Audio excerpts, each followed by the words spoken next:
Hello दोस्तों, स्वागत है आपका अपने यूट्यूब चैनल विद्या केंद्र में। दोस्तों, आज मैं आपके लिए लेकर आया हूँ एक टॉपिक जिसका नाम है व्यक्तित्व। ये व्यक्तित्व का टॉपिक आपके जो स्टेट के टेट्स होते हैं like REET, CTET, UP TET, STET, सब में आपके लिए बहुत ही मददगार साबित होगा। अगर दोस्तों आप अभी तक आपने हमारे चैनल को सब्सक्राइब नहीं करा है तो हमारे चैनल को सब्सक्राइब करें, और अगर आपको ये हमारी वीडियो पसंद आती है तो इसको लाइक और शेयर ज़रूर करें। आइए दोस्तों, बिना समय को गवाए हम अपने इस टॉपिक को स्टार्ट करते हैं। व्यक्तित्व, इंग्लिश में इसको कहते हैं पर्सनैलिटी। और ये पर्सनैलिटी जो है ये लैटिन भाषा के, पर्सनैलिटी शब्द लैटिन भाषा के एक शब्द से बना है जिसको कहते हैं पर्सोना। इसको क्या कहते हैं दोस्तों? पर्सोना। व्यक्तित्व, जिसे हिंदी में व्यक्तित्व कहते हैं और इंग्लिश में इसको कहते हैं पर्सनैलिटी, लैटिन भाषा के पर्सोना से बना है। और इस पर्सोना का जो अर्थ होता है वो होता है मुखौटा। पर्सोना का अर्थ क्या होता है दोस्तों? मुखौटा। अर्थात व्यक्ति जैसा मुखौटा लगाएगा उसी प्रकार के व्यक्तित्व का वो प्रदर्शन करने लग जाएगा। जैसे कि आप इसे एक उदाहरण के माध्यम से समझ सकते हैं। जैसे कि छोटे बच्चे जो होते हैं, अगर आप छोटे बच्चों के सामने एक भूत का मुखौटा पहनकर जाओगे और आप उनको डराने की कोशिश करोगे तो छोटे बच्चे डर जाते हैं। अर्थात जब आपने उस भूत के मुखौटे को पहना तो आपका जो व्यवहार था वो किसकी तरह हो गया? इसकी तरह। इसका मतलब व्यक्तित्व क्या होता है? एक मुखौटे की तरह होता है, और व्यक्ति जैसा मुखौटा लगाता है उसी प्रकार के व्यक्तित्व का वो प्रदर्शन करने लग जाता है। आइए दोस्तों आगे चलते हैं। व्यक्तित्व के लिए बहुत सी परिभाषाओं की बात कही गई है। सबसे पहले ये माना जाता था कि शरीर सुंदरता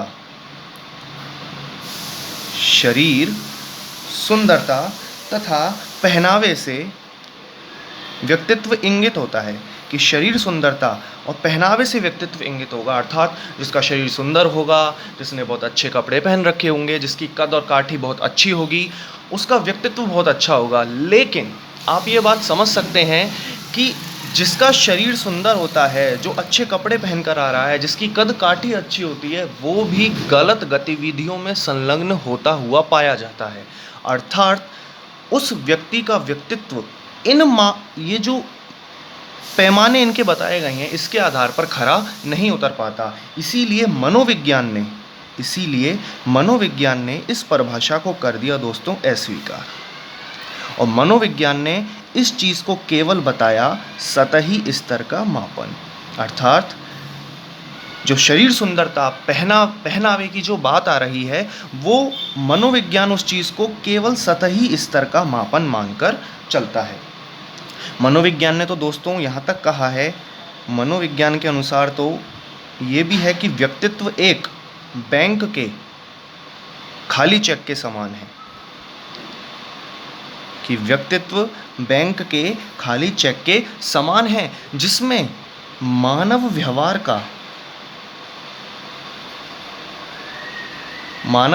का कुछ भी लिखा जा सकता है।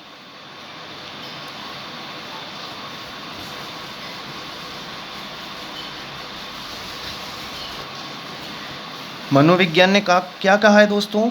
कि व्यक्तित्व बैंक के खाली चेक के समान है जिस पर मानव व्यवहार का कुछ भी लिखा जा सकता है। लेकिन 1937 में एक परिभाषा आई थी आलपोर्ट की। आलपोर्ट ने उस समय की उपलब्ध परिभाषाओं को इकट्ठा करके निचोड़ के रूप में एक परिभाषा दी। और वो परिभाषा क्या है दोस्तों? उसको मैं लिखता हूँ, आप उसे समझने का प्रयास करना। कि व्यक्तित्व व्यक्ति के मनोदैहिक गुणों का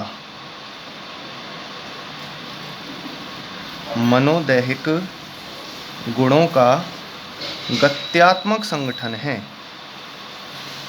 व्यक्तित्व व्यक्ति के मनोदैहिक गुणों का गत्यात्मक संगठन है, जो वातावरण के साथ अभूतपूर्व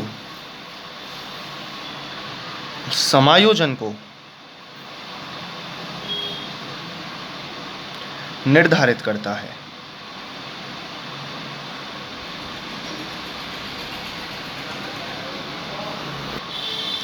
आलपोर्ट के अनुसार व्यक्तित्व व्यक्ति के मनोदैहिक, इस शब्द को समझने की कोशिश करें, मनोदैहिक, मन और दैहिक का मतलब शरीर, अर्थात मन का मतलब तो हो गया आपका आंतरिक और दैहिक का मतलब आपका जो भी शारीरिक ढांचा है। व्यक्तित्व व्यक्ति के मनोदैहिक गुणों का गत्यात्मक, एक बात समझने का यहाँ पर ज़रूर प्रयास करें कि व्यक्तित्व एक गत्यात्मक संगठन है। व्यक्तित्व जड़ नहीं है, व्यक्तित्व जड़ नहीं है। व्यक्तित्व कैसा होता है? गत्यात्मक होता है, गतिशील होता है, निरंतर परिवर्तित होता है, परमार्जित होता रहता है।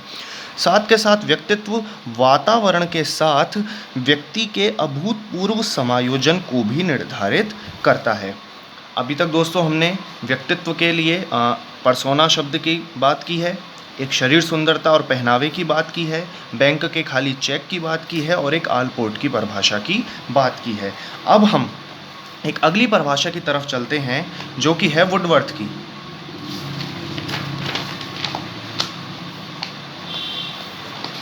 वुडवर्थ के अनुसार, वुडवर्थ क्या कहते हैं दोस्तों कि व्यक्ति का संपूर्ण व्यवहार, व्यक्ति का संपूर्ण व्यवहार ही व्यक्तित्व कहलाता है।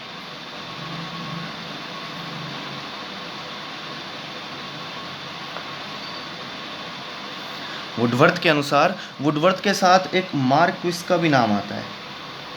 वुडवर्थ एवं मार्क्विस के अनुसार व्यक्ति का संपूर्ण व्यवहार ही, अर्थात व्यक्ति का जो व्यवहार है वही व्यक्तित्व कहलाएगा। ये परिभाषा किसने दी है? वुडवर्थ और मार्क्विस ने।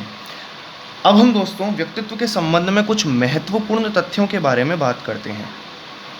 व्यक्तित्व के संबंध में कुछ महत्वपूर्ण तथ्य, और महत्वपूर्ण तथ्यों में हम जिस पहले महत्वपूर्ण तथ्य की बात करेंगे वो है कि व्यक्तित्व अपूर्व, अपूर्व का अर्थ होता है यूनिक, एवं विशिष्ट, विशिष्ट को हम कहते हैं स्पेसिफिक, कि व्यक्तित्व अपूर्व एवं विशिष्ट होता है। इसको समझने की कोशिश करें कि हर किसी व्यक्ति का जो व्यक्तित्व होगा वो एक अद्वितीय और एक विशिष्ट गुण है उस व्यक्ति के लिए, क्योंकि आप जानते हो कि हर व्यक्ति में व्यक्तिगत विभिन्नताएं पाई जाती हैं, हर कोई एक दूसरे से अलग है, इसीलिए उसका व्यक्तित्व भी हर किसी से अलग होगा। अब हम दूसरे महत्वपूर्ण तथ्य की तरफ चलते हैं, वो है आत्मचेतना।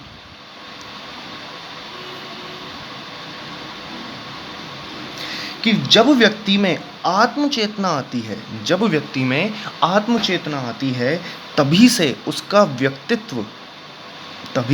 व्यक्तित्व प्रकाश में आएगा। इसको आप इस तरीके से समझ सकते हैं कि अगर आप किसी पशु या जानवर को लेके चलें तो हम उसके व्यक्तित्व की बात क्यों नहीं करते? हम उसके व्यक्तित्व की बात इसीलिए नहीं करते क्योंकि पशु में आत्मचेतना नहीं पाई जाती है, कि पशु में आत्मचेतना नहीं पाई जाती है, इसलिए हम उसके व्यक्तित्व की बात नहीं करते हैं। अगर आप किसी एक छोटे शिशु की बात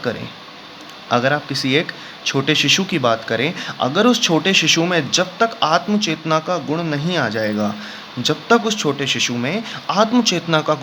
जाएगा, तब तक भी आप नहीं कह सकते कि उस छोटे शिशु में व्यक्तित्व होगा। अर्थात जब तक छोटे शिशु में आत्मचेतना नहीं आएगी तब तक उसका व्यक्तित्व भी प्रकाश में नहीं आएगा। आशा करता हूँ आपको ये दोनों पॉइंट समझ में आ गए होंगे। हम अपने अब तीसरे पॉइंट की तरफ चलते हैं, जो कि है कि व्यक्तित्व में व्यवहार के तीनों पक्ष, व्यवहार के तीनों पक्ष कौन कौन से? ज्ञानात्मक, भावात्मक एवं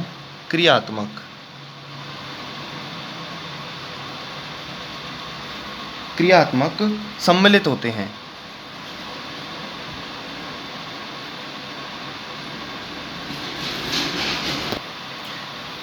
व्यक्तित्व में व्यवहार के तीनों पक्ष अर्थात ज्ञानात्मक पक्ष, भावात्मक पक्ष और क्रियात्मक पक्ष सम्मिलित होंगे।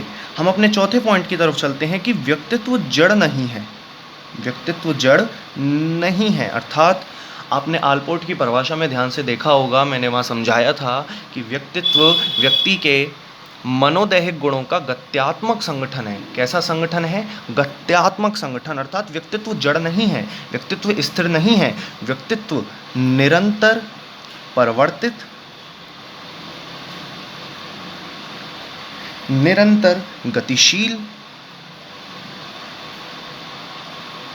व निरंतर परिमार्जित होने वाला गुण है। अर्थात व्यक्तित्व जड़ नहीं होता है, व्यक्तित्व निरंतर परिवर्तित, निरंतर गतिशील और निरंतर परिमार्जित होता रहता है। हम अपने अगले पॉइंट की तरफ चलते हैं, जो कि है कि व्यक्तित्व का जो क्षेत्र होता है, व्यक्तित्व का क्षेत्र केवल चेतन अवस्था तक सीमित नहीं होता। व्यक्तित्व का क्षेत्र केवल चेतन अवस्था में किया गया व्यवहार ही नहीं होता, बल्कि इसके अंतर्गत अर्धचेतन, अचेतन अवस्था में किए गए व्यवहार भी शामिल होंगे। अगर आपसे ये प्रश्न पूछा जाए कि क्या व्यक्तित्व में केवल चेतन अवस्था में किया गया व्यवहार ही शामिल होता है, तो आपको उत्तर देना है नहीं, क्योंकि व्यक्तित्व में चेतन अवस्था के साथ साथ अर्धचेतन और अचेतन अवस्था में किए गए व्यवहार भी शामिल होते हैं। हम अपने अगले पॉइंट की तरफ चलते हैं और हमारा जो अगला पॉइंट है वो पॉइंट नंबर 4 से रिलेटेड है थोड़ा बहुत, कि सीखना और अनुभवों का अर्जन, सीखना एवं अनुभवों का अर्जन दोनों व्यक्तित्व के विकास में सीखना एवं अनुभवों का अर्जन दोनों व्यक्तित्व के विकास में पूरी तरीके से सहायक हैं, पूरी तरह से सहायक हैं। आप इसे समझ सकते हैं कि जैसे जैसे आप कोई भी नई चीज़ सीखते हो या आप किन्हीं भी अनुभवों का अर्जन करते हो, तो अनुभवों का अर्जन करते करते रहने से आप अपने व्यक्तित्व में सुधार लाते हो, आप अपने व्यक्तित्व का विकास करते हो। इसका मतलब हुआ कि आपका व्यक्तित्व जो पहले था वो अब अनुभवों के अर्जन के बाद, सीखने के बाद बदलेगा। अर्थात व्यक्तित्व, अगर हम चौथे अपने पॉइंट की तरफ चलें, तो इसका मतलब जो व्यक्तित्व होगा वो जड़ नहीं होगा, वो स्थिर नहीं होगा, वो निरंतर परिवर्तित, निरंतर गतिशील और निरंतर परिमार्जित होता रहता है। दोस्तों, आज हमने व्यक्तित्व शब्द की उत्पत्ति के बारे में, साथ के साथ उनकी जो प्राचीन परिभाषाएं हैं, आलपोर्ट की परिभाषाएं हैं तथा वुडवर्थ की परिभाषाओं की बात की, तथा व्यक्तित्व के महत्वपूर्ण तथ्यों की हमने बात की। आशा करता हूं कि आपको हमारा ये कंटेंट पसंद आया होगा। अगर आपको हमारी ये वीडियो पसंद आए तो इसको लाइक और शेयर ज़रूर करें, साथ के साथ हमारे चैनल विद्या केंद्र को सब्सक्राइब करें, और मैं कल आपके लिए इसी व्यक्तित्व का जो अगला एक और पार्ट है उसको लेकर आऊँगा। धन्यवाद।